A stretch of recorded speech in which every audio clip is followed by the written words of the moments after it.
আসসালামু আলাইকুম সবাইকে, তোমাদের সবাইকে আমাদের আজকের ক্লাসে স্বাগতম। সো আজকে আমরা দেখব আনকাউন্টেবল নাউনের একটা rules, like milk is or are good for health. এখানে একটা ব্ল্যাঙ্ক রয়েছে, like milk dash good for health. এখানে কি ইজ হবে নাকি আর হবে? তোমরা যদি লাইক আগে থেকে জেনে থাকো সো কমেন্ট সেকশনে জানিয়ে দিতে পারো। আচ্ছা, সো এটার একটা আনকাউন্টেবল নাউনের একটা ছোট্ট একটা রুলস রয়েছে। সো আমি সেই রুলসটা আগে বলে দিই। সেটা হচ্ছে যে আনকাউন্টেবল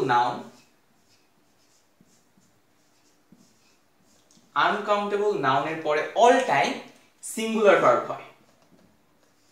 কি ভার্ব হয়? Singular verb.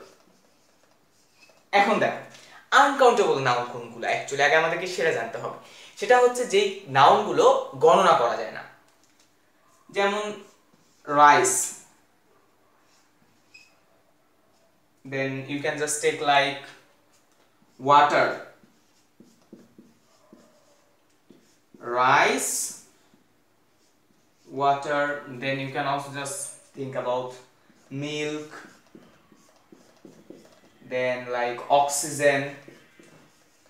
মানে এই জিনিসগুলো কিন্তু গণনা করা যায় না, এটসেট্রা। সো মানে এইখানে যে আমি এই জিনিসগুলো দিলাম রাইস, ওয়াটার, মিল্ক, অক্সিজেন, এগুলো কিন্তু কোনোটাই গণনা করা যায় না। দ্যাট মিন্স এগুলো হচ্ছে আনকাউন্টেবল নাউন। সো এই যে রুলসটা হচ্ছে যে এই যে আনকাউন্টেবল নাউনের পরে অল টাইম ভার্বটা যে ভার্বটা হবে সেই ভার্বটা কিন্তু সিঙ্গুলার হবে। তাহলে এখানে দেখো ইজ এবং আর দুইটা রয়েছে।